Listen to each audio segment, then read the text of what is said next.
भारत माता की।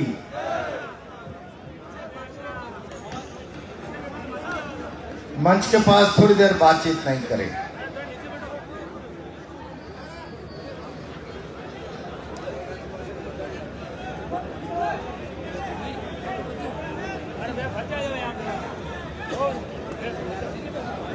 मंचस्थ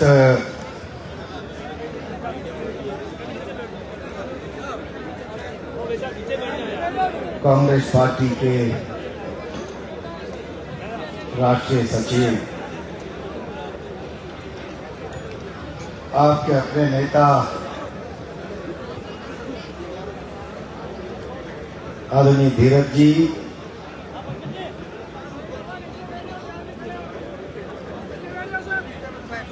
सबका नाम लूंगा, समय लगेगा। सम्मानित मंच,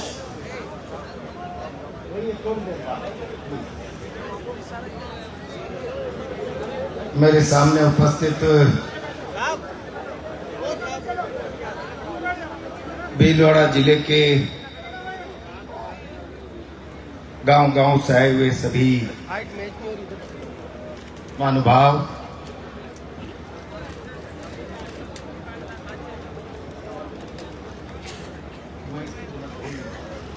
लंबे स्टैंड की कहा था आपसे एक पौधे नहीं।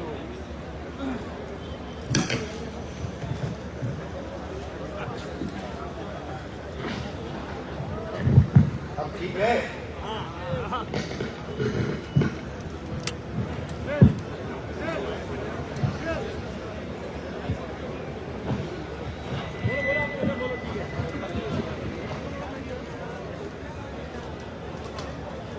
भाइयों और बहनों, मुझे ये पीछे बातचीत बंद कर दो।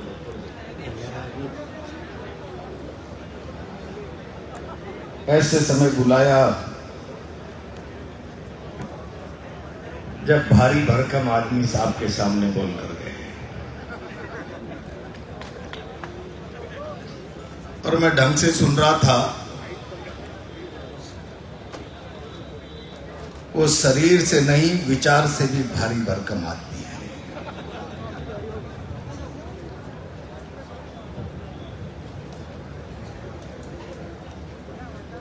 बंधु, आज धीरज जी की अगुवाई में फसल मुआवजा जन अधिकार आंदोलन का आगाज है। मैं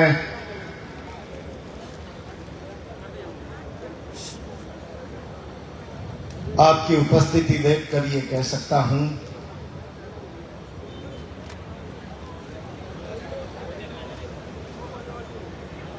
धीरज जी का आह्वान भीलवाड़ा की तकलीफ है। सवाल भीलवाड़ा का नहीं है। इस समय पूरे राजस्थान का किसान अतिवृष्टि की मार से पीड़ित है।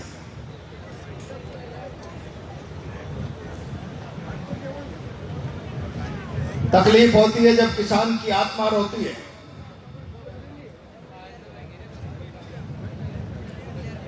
हिंदुस्तान का किसान भारत राष्ट्र की आत्मा है।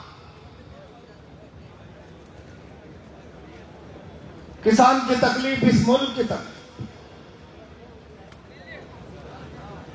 लेकिन मुझे तकलीफ के साथ कहना पड़ रहा है, इस भारत राष्ट्र की आत्मा के साथ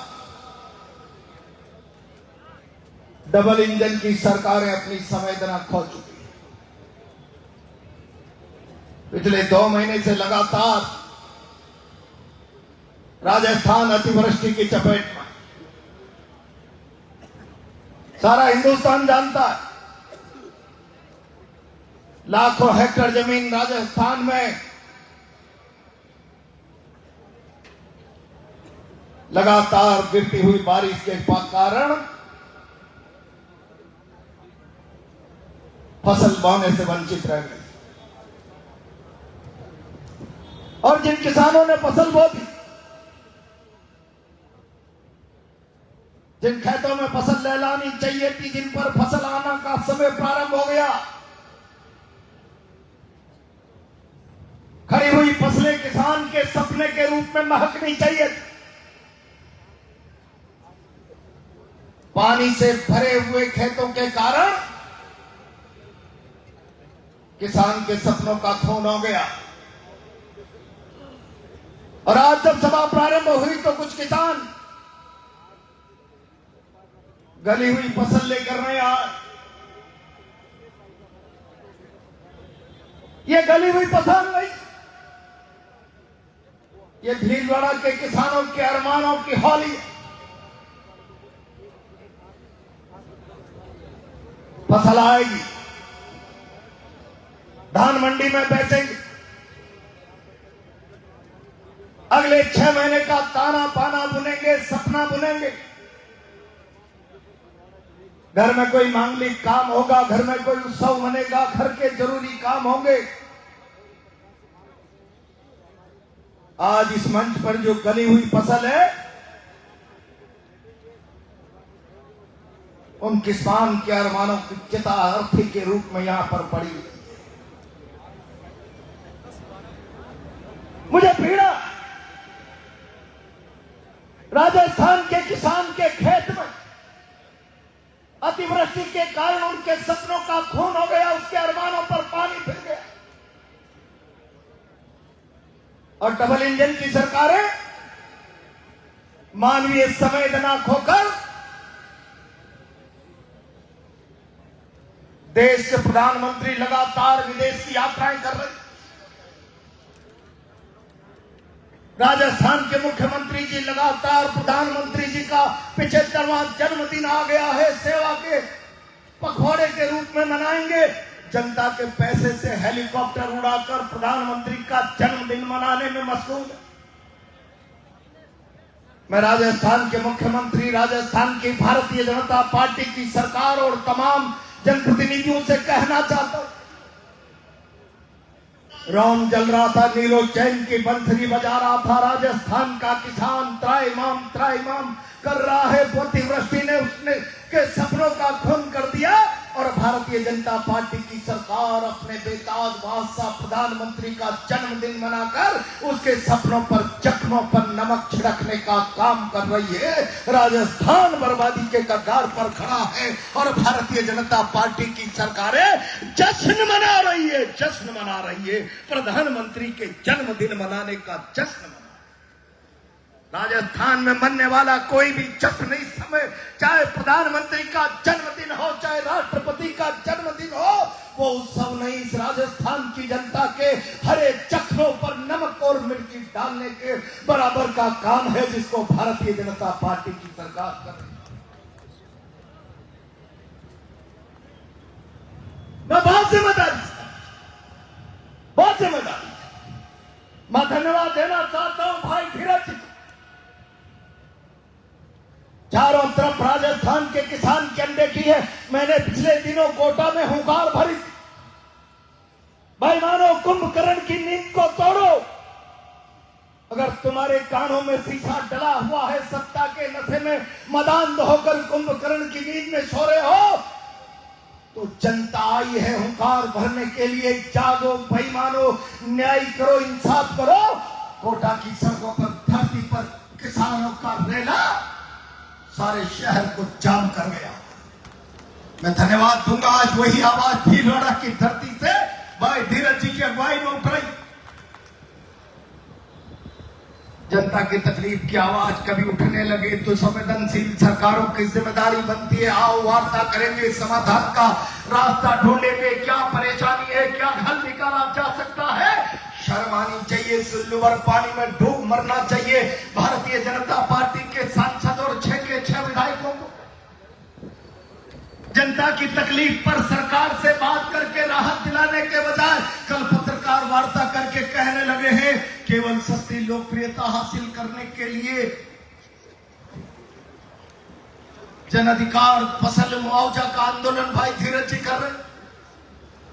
मैं भारतीय जनता पार्टी के विधायक और सांसद जी से कहना चाहता हूं, दामोदर जी, मैंने धीरज जी से बात नहीं कही।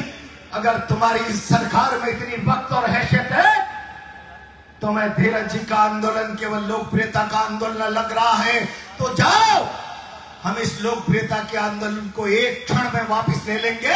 अगर तुम्हारे पास हिम्मत है तो तुम्हारे मुख्यमंत्री और प्रधानमंत्री जी से कहलवाओ, एक एक इंच जमीन की फसल की बर्बादी और का मुआवजा इस हाड़ौती के नहीं, इस राजस्थान के भीलवाड़ा अंचल के लोगों के एक एक किसान को एक एक इंच फसल का मुआवजा दिला दिया जाएगा।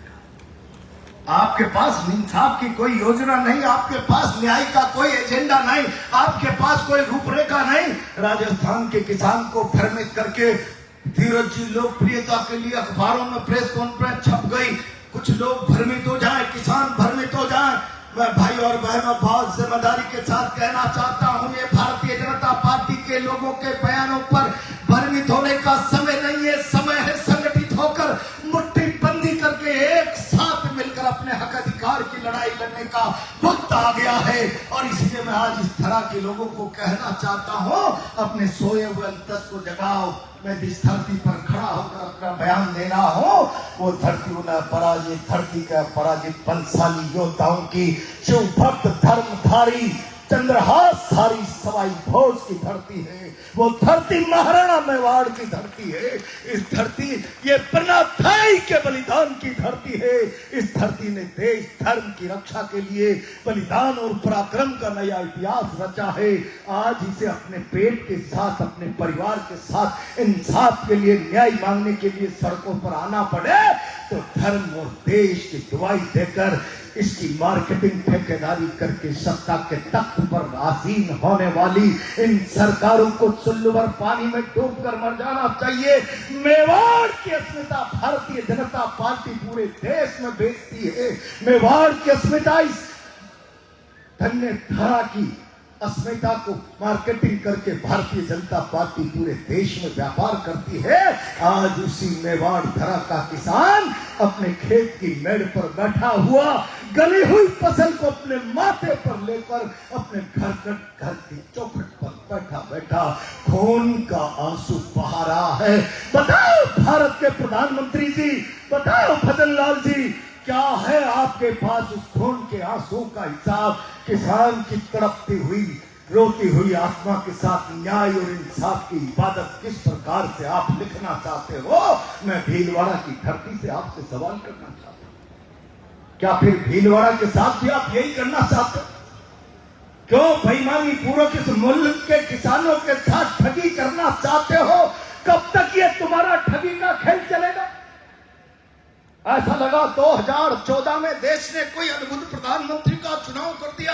आते ही पहले जवानों को सपना दिखाया, एक एक के खाते में 15-15 लाख लेकर आ जाऊंगा और इस मुल्क की आत्मा, भारत की आत्मा किसानों से कहा मैं 2022 तक इस मुल्क के किसानों की आमदनी को दुगना कर दूंगा। भारत के किसान की छाती हट गई, छाती फूल गई। वो सपनों में, नींद में सपना देखने लगा 2022 आएगा, अब मेरा बच्चा किसी समृद्ध स्कूल में पढ़ेगा, किसी इंग्लिश मीडियम स्कूल में पढ़ेगा। आर्थिक बर्बादी के कारण अब बेटी के हाथ पीले करने के बहुत बड़े उत्सव से मुझे कोई रोक नहीं सकता। 2022 में तो मेरे मुल्क का प्रधानमंत्री मेरी आमदनी दुगनी करने जा रहा है। और भारत के प्रधानमंत्री जी सपने दिखाने वाले, अपने हाथों से तुमने उन सपनों का खंजर मारकर खून किया। जब 2021 में पंजाब हरियाणा का किसान दिल्ली की तरफ आगे बढ़ा, स्वामीनाथन आयोग की सिफारिश से मान लीजिए किसानों को न्याय दीजिए, इंसाफ दीजिए, एमएसपी की गारंटी का कानून इस मुल्क के किसानों पर लाइए। मित्र देशों के एक्सपोर्ट को प्रमोशन करके बेइंतहा धन कमाने के लिए काले कानूनों को वापस लीजिए। तब उस दिल्ली की धरती पर राजधानी जो किसानों का घर है, प्रधानमंत्री जी तुम्हारे बाप दादाओं की धरोहर नहीं, इस मुल्क के किसान ने तुम्हें दिल्ली के तख्त पर भेजा है। अपनी धरोहर पर भारत का किसान जाना चाहता है अपने लिए न्याय और इंसाफ मांगने के लिए, और दिल्ली की धरती पर जाने से पहले सीमेंट कंक्रीट की दीवारें खड़ी कर दी जाए। जिस प्रकार से पाकिस्तान के बॉर्डर से वहां कोई शत्रु सेना आ रही है, इस प्रकार दिल्ली के तख्त पर बात करने के लिए जाने वाले किसानों को सीमेंट, कंक्रीट और कांटों की बाढ़ और संगीनों का पहरा लगाकर रोक दिया जाए, तब ये भारत के प्रजातंत्र की आत्मा दहाड़े फाड़ फाड़ कर रोई होगी। ये दिल्ली किसानों की है, मोदी जी आपकी नहीं। न्याय करो, इंसाफ करो। और किसानों के साथ किस तरीके का बर्ताव हुआ, लगातार 1 साल तक दृढ़ किसान, वो कहता है किसान, भारत के प्रधानमंत्री जी ये कोई गुजरात का लिज्जत पापड़ बेचने वाले मार्केटिंग के व्यापारी नहीं है। ये धरती का सीना फाड़ते हैं, पसीना बहाते हैं, अन्न धन पैदा करके देश को पालते हैं। देश पलता है, उसमें इस मुल्क के किसानों के पसीने की गंध आती है, उसका श्रम लगता है। परीक्षा मत लो, परीक्षा मत लो। 1 साल तक 1000 किसान उस धरती पर बैठा बैठा मर गया, लेकिन प्रधानमंत्री की संवेदनाएं नहीं जागी। प्रधानमंत्री की संवेदनाएं जागी जब उत्तर प्रदेश का चुनाव छाती पर आ गया। माफी मांगता हूं, काले कानून वापिस लेता हूं, केवल तुम्हारे साथ न्याय के लिए नहीं, यूपी की सरकार बनाने के लिए, तुम्हारे वोट के लिए, इस मुल्क के लिए ये जिल्लत की बात है। तुमने इस चुनाव को बाजारीकरण की दिशा में ले जाकर खड़ा कर दिया। चुनाव का तुमने व्यापार बना दिया। जो कुछ भी होगा, न्याय होगा, इंसाफ होगा, मार्केटिंग होगी, प्रचार होगा, प्रसार होगा, वो केवल चुनाव के लिए होगा। देश जाए भाड़ में, चुनाव कैसे जीता जा सकता है? और एक भारत के प्रधानमंत्री जी, भारतीय जनता पार्टी के लोगों, इस मुल्क की प्रजातांत्रिक व्यवस्था का बाजारीकरण करने वाले लोगों, इस लोकतंत्र की आत्मा में छुर्री मत भोंको, छुर्री मत भोंको। न्याय करो, इंसाफ करो। और इसलिए भाई वो बहुत लंबी चौड़ी बात नहीं करो। धीरज जी ने कहा 4 बजे चलना, 2 भारी भरकम लोगों की चपेट में आ जाऊंगा। धीरज जी वाकई सीधे, लेकिन मैं आप लोगों से कहना चाहता हूं बहुत जिम्मेदारी के साथ, ये देश तुम्हारा है, इस मुल्क के मालिक तुम हो। और अगर ये प्रजातंत्र की व्यवस्था में लोकसभा प्रजातंत्र का मंदिर है, तो उस मंदिर का देवता मेरे सामने बैठा हुआ आम किसान है। भारत का प्रधानमंत्री उसका प्रधान पुजारी हो सकता है, उसका देवता नहीं। लेकिन इस व्यवस्था मंदिर का देवता पुजारी के सामने भीख फैलाए और पुजारी न्याय करने के बजाय उसके साथ जंग करे, तो फिर मैं भीलवाड़ा की धरती से आगाज करना चाहता हूं। हुंकार भर लो। राम मनोहर लोहिया कहकर गए, जब जब सड़कें सूनी होती है, संसद आवारा होती है।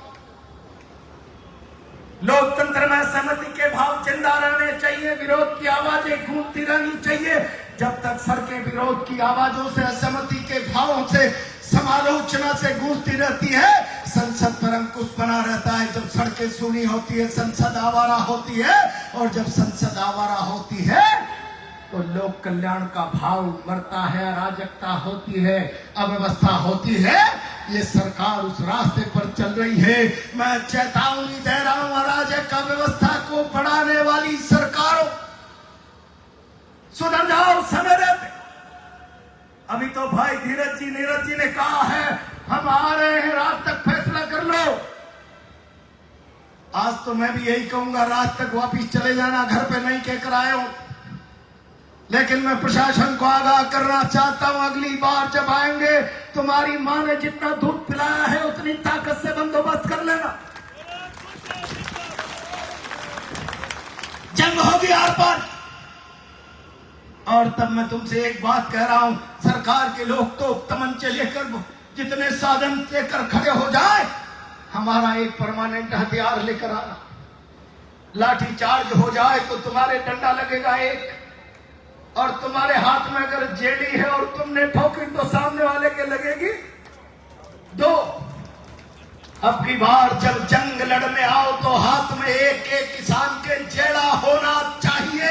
ये चुनौती भी नोएडा के किसानों की तरफ से मैं आज इस शासन को देना चाहता हूं। हुंकार भर लो। ये सवाई भोज की पुण्य धरा, महाराणा प्रताप की पुण्य धरा, पन्ना थाई के त्याग और बलिदान की धरा, ये पद्मनी के जौहर के गंध से महकने वाली पुण्य धरा। इस धरा का आदमी इतना कमजोर हो जाए, इस धरा का अपमान हो जाएगा। आपकी सुस्ती, आपकी कमजोरी इस वीर प्रसूता धरती का अपमान है। क्या अपमान करना चाहते हो? कुछ समझ में आ रहा है क्या? क्या इस वीर प्रसूता धरती का अपने कर्मों से अपमान करना चाहते हो? जोर से बोलिए नहीं। तो फिर हुंकार भरो। सावधान भजनलाल, सावधान मोदी जी, न्याय की इबादत लिखो, वरना अगली बार तुम एक दोगे, हम देंगे एक, लगेगी दो। बहुत बहुत धन्यवाद। धीरज जी का मजबूती से साथ दो। मैं भरोसा दे रहा हूं, धीरज जी का जब पसीना गिरेगा हम खून बहा देंगे भीलवाड़ा के लोगों के साथ न्याय और इंसाफ के लिए। बहुत बहुत धन्यवाद। मैं हमारे